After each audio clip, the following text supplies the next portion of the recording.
saxon, le coaching d'équipe est aujourd'hui un plus pour les entreprises pour identifier quelle va être la bonne dynamique à un instant T pour l'entreprise, pour l'amener à sa performance complète et à délivrer les objectifs qui lui sont confiés. Donc aujourd'hui, on a souhaité vraiment zoomer sur le sujet du coaching d'équipe, qui peut être pour une équipe opérationnelle classique, mais aussi pour un COMEX ou un comité de direction. Je vais commencer par zoomer sur qu'est-ce qu'un coaching d'équipe. Le coaching d'équipe, c'est un processus d'accompagnement d'une équipe qui peut être de toute taille, c'est-à-dire qu'on peut accompagner des équipes de 4-5 personnes comme des équipes de 100-200 personnes. Et de tout milieu, on intervient dans tout type de milieu. Ça peut être dans le secteur de l'automobile comme dans le secteur de la biotech. Ça va consister à développer la capacité d'une équipe à travailler ensemble. C'est vraiment la pièce maîtresse. Comme vous le savez, aujourd'hui, il y a des équipes qui se constituent très vite, des équipes qui peuvent être des équipes opérationnelles, qui peuvent être des équipes projets, et l'équipe va devoir très rapidement savoir travailler ensemble et utiliser son potentiel maximal, utiliser tous les talents de l'équipe de manière à délivrer la valeur ajoutée la plus poussée.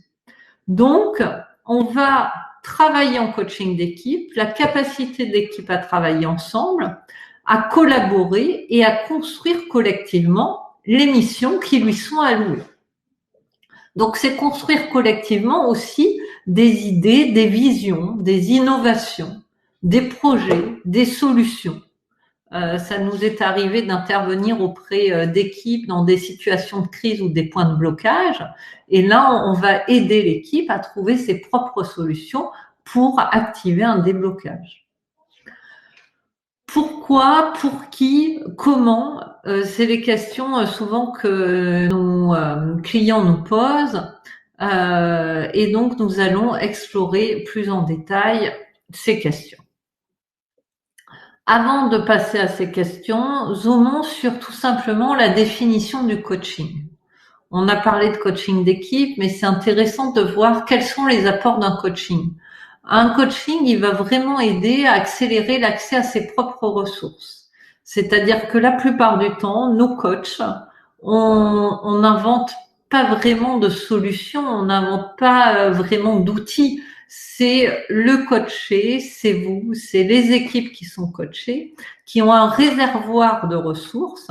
Et donc, le job est de vraiment prendre de la hauteur pour pouvoir mettre en lumière ces ressources, développer de l'affirmation par rapport à ces ressources, aller à l'essentiel. On est dans des zones aujourd'hui de surcharge mentale, de densité d'information, et c'est important d'aller à l'essentiel, de séquencer des avancées par rapport à un objectif, par rapport à un projet, et aussi de mettre en énergie, parce que il y a des moments où l'homme n'est pas un homme-machine, donc il y a besoin par moment d'être mis en énergie, parce qu'on est dans une énergie plutôt basse pour X raisons, parce que le temps n'est pas bon, parce que l'ambiance dans l'entreprise n'est pas bonne, parce que nos enfants ont des préoccupations et ça nous préoccupe. Bon, il y a plein de raisons qui font que on a besoin par moment de se mettre en énergie pour pouvoir aller vers un objectif.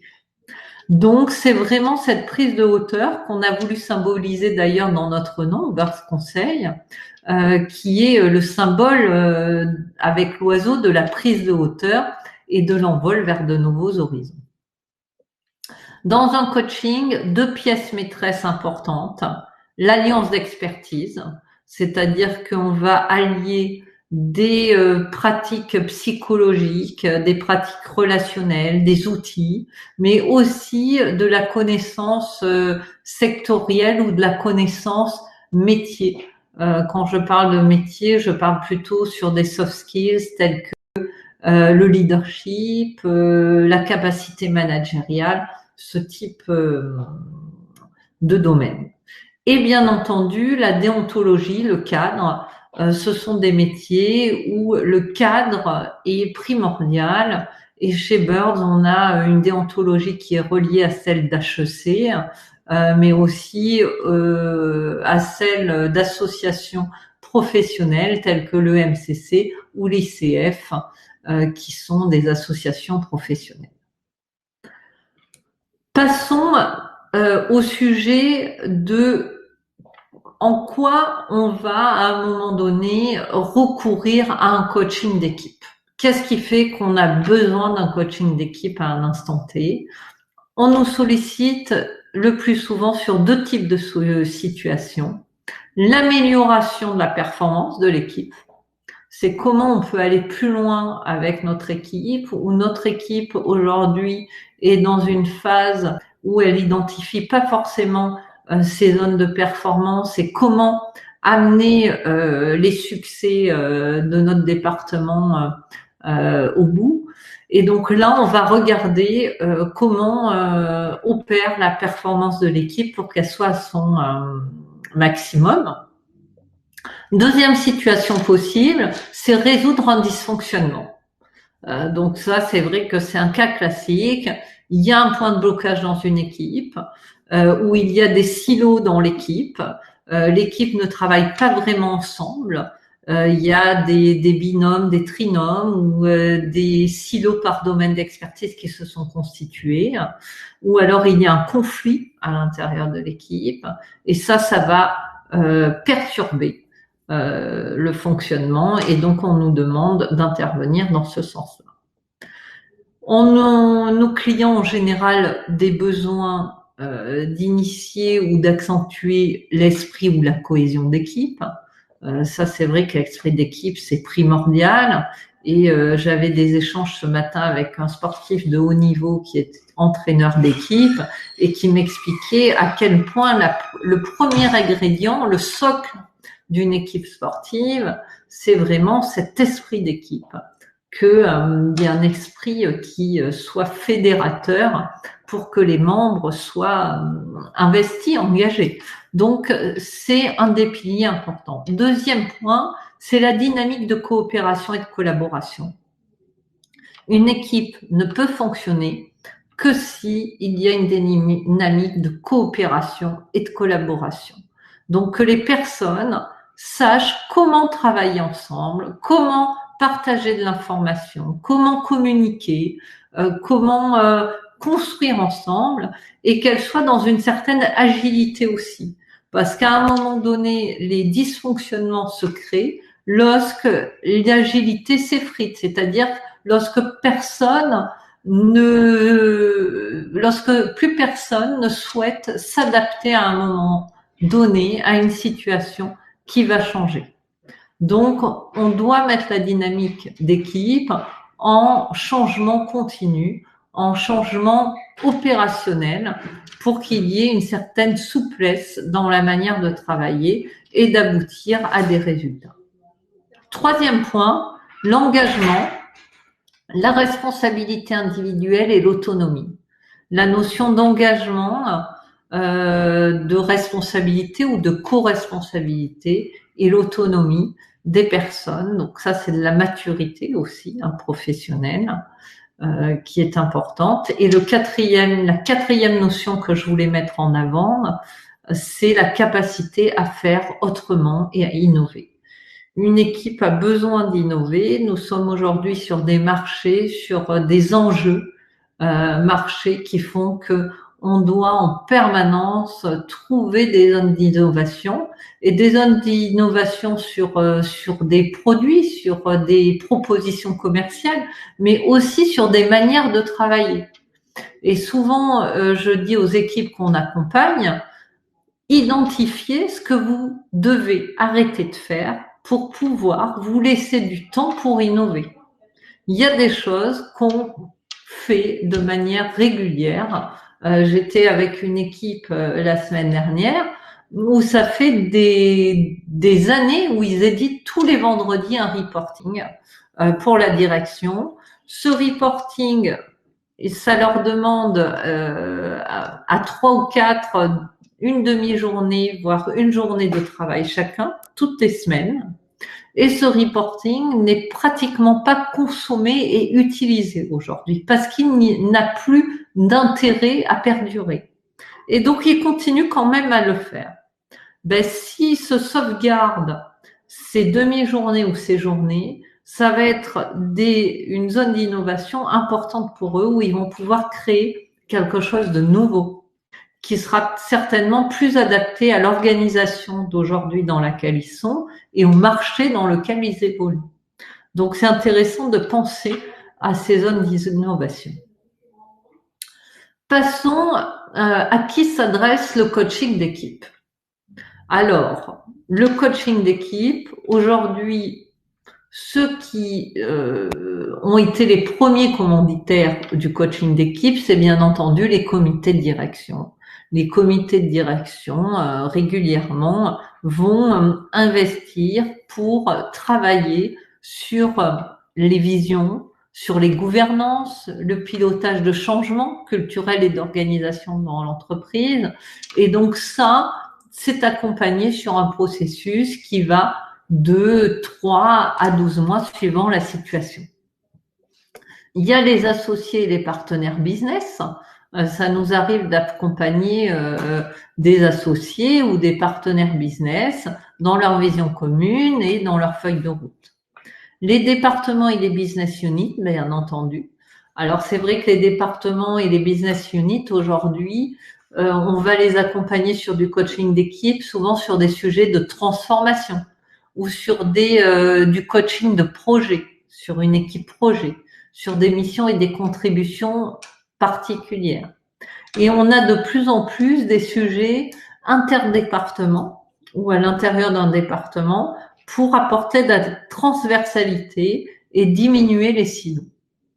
Les équipes nouvellement constituées, bien sûr, on a des sociétés en hypercroissance qui sont de très belles ETI, entreprises de taille moyenne, et qui vont avoir besoin qu'on les accompagne sur le fonctionnement d'équipe, parce que les équipes sont des équipes jeunes, avec des dynamiques qui ont besoin d'être portées à maturité, et bien entendu les équipes qui vont avoir des départs et des nouveaux entrants de manière très rapide. Par exemple, on a accompagné une société dans le télémarketing où les équipes, il y avait un churn qui était de 15 à 25%. Donc, les équipes avaient une intégration rapide et récurrente de nouveaux collaborateurs. Les collectifs ou écosystèmes, bien entendu, et puis les groupes de projets transverses. Donc ça, c'est du coaching d'équipe projet. Le dispositif de coaching d'équipe, alors comment ça s'opère ? On a toujours un socle de dispositifs de coaching d'équipe que je vais vous présenter juste après. Mais au-delà de ce socle, ce qui est important, c'est l'écoute et la conception d'accompagnement ajusté. Donc systématiquement, on va explorer lors d'une session, d'une demi-journée, avec l'équipe, ses enjeux, ses objectifs, le fonctionnement initial de l'équipe, de manière à adapter le dispositif d'accompagnement.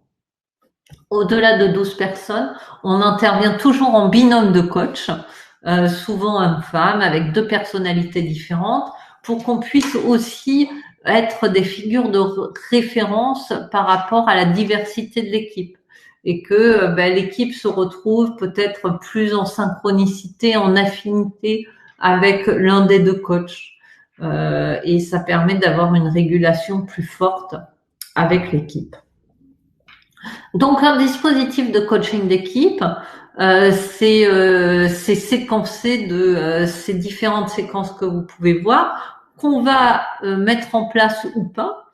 Il y a toujours en une journée à 3 jours de séminaire qui va être un temps où on va mettre en place un socle commun. Donc, une journée de séminaire, ça peut être un temps de diagnostic un peu, par exemple, des talents, ou faire des inventaires de personnalité pour les différents membres de l'équipe et constituer une personnalité d'équipe commune. Ça peut être aussi construire une vision sur un projet, construire des éléments de feuille de route sur les missions de l'équipe. On fait une journée à minima sur les COMEX. Ça nous arrive régulièrement de partir 2 jours à 3 jours où on part au vert. On était avec un COMEX il y a pas longtemps à Annecy. On a un lieu à côté d'Angers qui s'appelle la Joyeuse Cousinade, qui est un lieu vraiment très approprié, qui fait penser un peu à l'émission La Parenthèse Enchantée, mais qui est vraiment un lieu nature et vert qui permet de se recentrer, de prendre du temps d'échange entre les participants. Après cette journée séminaire, souvent il y a des chantiers qui vont émerger de cette journée séminaire et on va lancer des sessions de travail. Donc on va avoir 3 à 6 sessions de travail avec l'équipe où là on va pouvoir montrer à l'équipe comment développer sa capacité de travailler ensemble sur des sujets et comment être le plus optimal possible. Ensuite, on va avoir une session de débriefing sur ce parcours pour ancrer ce qui a été vraiment appris par l'équipe et ce qui va permettre d'être un plus pour l'équipe. Ça, c'est le schéma classique d'un coaching d'équipe. C'est les basiques, une journée de séminaire minimum, 3-4 sessions de travail avec un intervalle de 2 semaines et une session de débriefing. À côté de ça, on va tout de même pouvoir ajouter d'autres éléments au dispositif si besoin. Par exemple, un questionnaire en ligne où on va aller sonder les personnes de manière anonyme pour avoir des feedbacks sur comment elles travaillent ensemble, ce qu'elles apprécient, ce qu'elles aimeraient autrement, quel serait leur idéal, quels sont leurs ressentis. Et donc, on va retraiter ce contenu, je dis bien de manière anonyme, pour que les personnes se sentent complètement libres.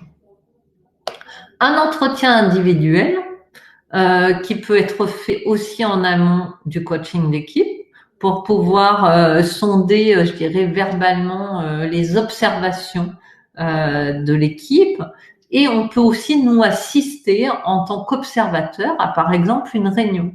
Et ensuite faire un débrief à l'équipe sur qu'est-ce qu'on a observé, qu'est-ce qu'on a apprécié, qu'est-ce qu'on aurait aimé autrement, qu'est-ce qu'on pourrait recommander. Et enfin, dans ce dispositif, on peut aussi ajouter des séances individuelles de coaching, de travail. Par exemple, lorsqu'on fait du coaching de projet, souvent, on met en place des séances individuelles en complément aux leaders de projet. Pour un directeur de business unit, par exemple, on va préconiser des séances individuelles en plus pour le directeur de business unit. Donc ça, c'est le dispositif. Dans ce dispositif, on a bien sûr des outils, des modèles qui peuvent être utilisés. On a 3 grandes catégories. On a tout ce qui est inventaire, personnalité ou de talent. Vous en avez déjà peut-être entendu parler. Le MBTI, le DISC, le ProcessCom, le StrengthsFinder. Ce sont des inventaires qui peuvent être utiles. Tout ce qui est co-construction, on va utiliser souvent des processus de créativité. On a des processus, par exemple, avec les Lego aussi, qui vont démontrer comment l'équipe fonctionne. On demande à l'équipe de monter une forme en Lego et on voit comment, dans cette dynamique de collaboration, de coopération, elle fonctionne. Tout ce qui est méthode créative et les innovation games qui vont permettre de faire visualiser l'équipe à travers une symbolique. Par exemple, il y a un innovation game qui est à travers le symbole de la navigation. où on va demander à l'équipe de visualiser un bateau et de le dessiner, de monter dans ce bateau, donc de dessiner chaque membre de l'équipe et de décrire, de dessiner, de mettre des mots sur le port de départ, le port d'arrivée, quel serait l'objectif de cette équipe à 18 mois, quelles sont les ancres qui vont peut-être ralentir le bateau, apporter des difficultés pour avancer, quels sont les vents, les propulseurs qui vont permettre d'aller plus vite, de faciliter la navigation. Et pour aller plus loin, quelles sont les différentes étapes, les différentes escales, à quoi elles pourraient ressembler. Donc ça, c'est un exemple de co-construction créative. Et enfin, la systémie. La systémique, c'est une approche que nous, on a retenue en particulier parce que ça permet de comprendre le système d'équipe, comment il fonctionne. Et donc, nous, on utilise un modèle qui s'appelle Organizational Relationship System Coaching, qui vient des États-Unis. On a d'ailleurs la chance d'avoir la licence de l'approche pour la France. Donc, on a une école de coaching systémique qui forme à cette méthode en France. Et cette méthode va permettre de vraiment regarder en profondeur le système d'équipe et comment fonctionne dans l'équipe. Si on regarde d'en haut, qui fonctionne bien avec qui fonctionne moins bien avec qui opère les processus, qui opère la créativité, qui opère les relations externes, qui opère la fédération interne. Donc, on va regarder le système globalement. Donc, sur ces points-là, ce sont des outils qui vont être utilisés suivant comment se déroule et comment le contexte est diagnostiqué au démarrage. Voici rapidement le coaching d'équipe, quelques éléments clés, quelques visions. Maintenant, je vous laisse vous exprimer sur ce sujet. Et pour cela, je vous laisse le chat ouvert et je me ferai votre porte-voix de manière à ce que vous puissiez vous exprimer et nous dire quels sont éventuellement vos besoins, vos projets en la matière, quelles sont vos questions, et puis ensuite on terminera avec quoi vous repartez de ce webinaire. Mais en tous les cas, commençons par le chat ouvert sur les besoins et les questions qui émergent.